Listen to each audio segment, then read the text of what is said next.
ఒక పచ్చని గ్రామంలో అర్జున్, మిత్ర, చిట్టి అనే ముగ్గురు పిల్లలు ఉండేవారు.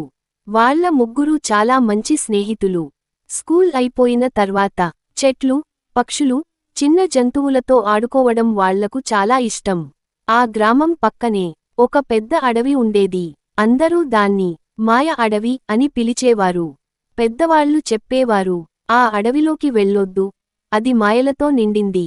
కాని పిల్లలకి ఆసక్తి ఎక్కువ. అడవిలోకి ప్రయాణం.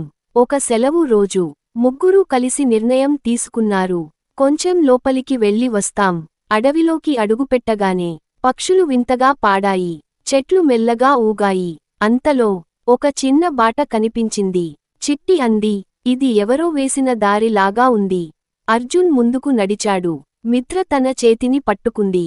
కొత్త స్నేహితుడు. అప్పుడే ఒక చిన్న నక్క పిల్ల వాళ్ల ముందుకు వచ్చింది. అది భయపడలేదు. వాళ్లని చూసి తోక ఊపింది. మిత్ర నవ్వుతూ అంది, ఇది మనకి దారి చూపుతుందేమో. నక్క అడవిలోకి నడిచింది. పిల్లలు దాని వెంట వెళ్లారు. మాయ గ్రామం. కొంత దూరం వెళ్ళాక వాళ్ళు చూసి ఆశ్చర్యపోయారు. చిన్న చిన్న ఇల్లు, రంగురంగుల పువ్వులు, నవ్వుతూ తిరిగే జంతువులు. అది ఒక మాయ గ్రామం. అక్కడ ఒక వృద్ధ తాబేలు వచ్చింది. అది మెల్లగా చెప్పింది, ఈ అడవిలోకి మంచి మనసున్న పిల్లలే వస్తారు. తాబేలు అడిగింది, మీరు ఎందుకు వచ్చారు? అర్జున్ నిజంగా చెప్పాడు, మాకు ఆసక్తి మాత్రమే, చెడు చేయాలనుకోలేదు. తాబేలు నవ్వింది. సమస్య. అంతలో అడవి మొత్తం చీకటిగా మారింది. పక్షులు పాడటం ఆపేశాయి. జంతువులు భయపడ్డాయి. తాబేలు చెప్పింది, అడవిలోని వెలుగు రాయి పోయింది. ఆ వెలుగు రాయి ఉంటేనే అడవి సంతోషంగా ఉంటుంది. చిట్టి అంది, మేము సహాయం చేస్తాం. అన్వేషణ. ముగ్గురు నక్క పిల్లతో కలిసి అడవిలో వెతకడం మొదలుపెట్టారు. వాళ్ళు ముల్లుల మార్గం దాటారు. చిన్న వాగు దాటారు. చీకటి గుహలోకి వెళ్లారు. అక్కడ ఒక లోబి కాకి వెలుగు రాయిని దాచింది. అర్జున్ అన్నాడు, ఇది నీది కాదు. కాకి తల వంచింది. దానికి స్నేహం అంటే తెలియదు. మిత్ర మెల్లగా అంది, పంచుకుంటే ఆనందం పెరుగుతుంది.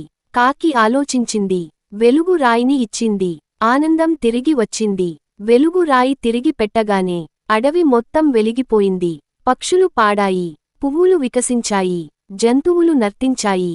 తాబేలు చెప్పింది, మీ స్నేహమే ఈ అడవిని కాపాడింది. వీడ్కోలు. నక్క పిల్ల వాళ్ల చుట్టూ తిరిగి వీడ్కోలు చెప్పింది. ముగ్గురూ మళ్ళీ తమ గ్రామానికి చేరుకున్నారు. అడవి మళ్లీ సాధారణంగానే కనిపించింది. కాని వాళ్ల మనసుల్లో ఆ మాయ ఎప్పటికీ ఉండిపోయింది. నీతి, మోరల్, స్నేహం, నిజాయితీ, సహాయం ఏ మాయ కన్నా గొప్పవి. మంచి మనసుంటే అద్భుతాలు జరుగుతాయి.